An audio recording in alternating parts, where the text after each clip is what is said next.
Guys, patapos na yung ginagawa natin bahay sa client. Yan, dalawa oh. Client taga Manila, ito taga Rizal guys. So, tapos na. Yung kalsada ginagawa na rin. Ayan. So, meron tayo dito guys, 293 square meter, 296 square meter house and lot package. Ayan, patapos na rin yan. 296 square meter siya na 120 square meter na house and lot. Ayan yung location ng bahay. Ayan, ito yung kalsada. Sementohan rin to. Ayan. Yan yung sa client natin, yung malapit na i-turnover. Ayan. Ito, dyan yung lote ko. Ayan. Ito, magkakaroon ng kalsada. Ayan, magiging barangay road yan. So, yan yung 296 square meter guys. Ayan. Siya, promo. 5 million guys, naka-promo siya ngayon. January, 4.5M. Tatapusin yung bahay, mga 1 month and a half. Ayan siya. Alright, ito yung magiging concrete road. Doon yung lote ko, doon yung mga client ko. Ayan. Makita nyo siya. So ngayon, sinisimulan na yung bakod. Ayan o, sinisimulan na to, naguhukay na. Hanggang dyan yung muhon, babakuran na yung property. Paikot yan, tapos dito lalagyan ng gate. Lagyan ng Porsche. Ito yung magiging itsura ng house pagkatapos na.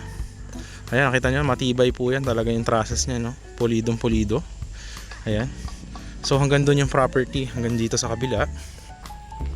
And para mas ma-visualize nyo muna kung gaano siya kalapit sa Tagaytay, this is located at Barangay Panungyan, Mendez, Cavite, 550 meters above sea level. Just 5 minutes from Tagaytay. Ito po yung drone shot of the house.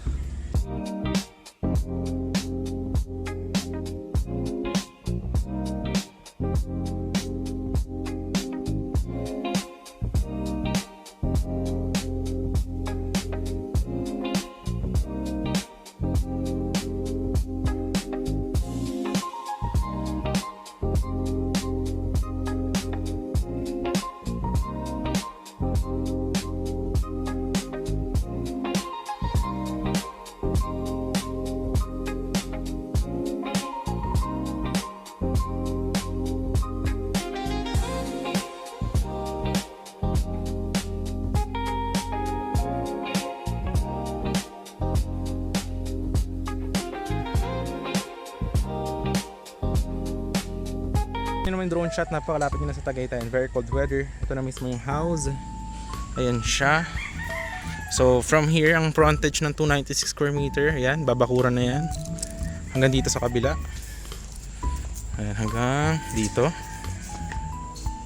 Andyan yung muhon, tapos diretso doon. Ito na yung bahay, ayan.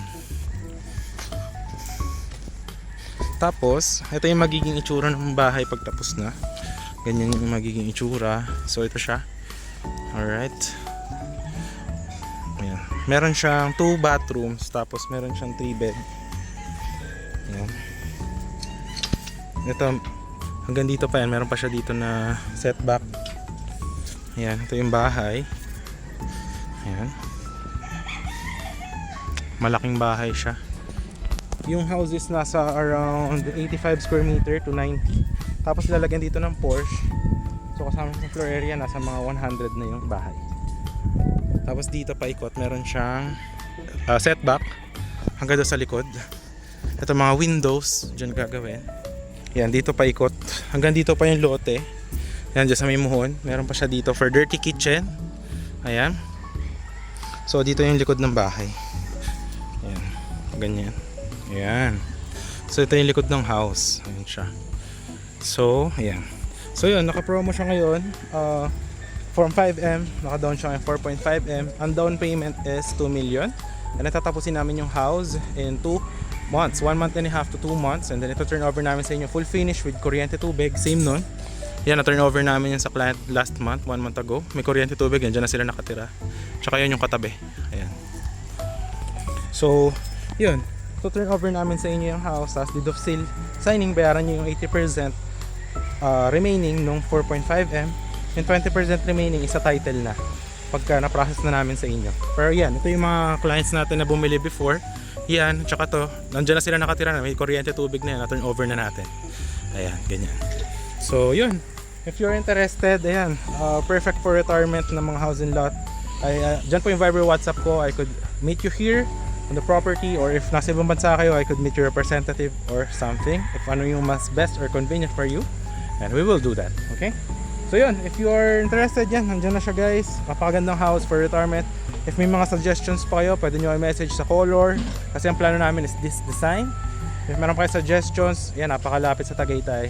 This is it, perfect na perfect for you. So yun lang guys, thanks for watching and see you in the next one.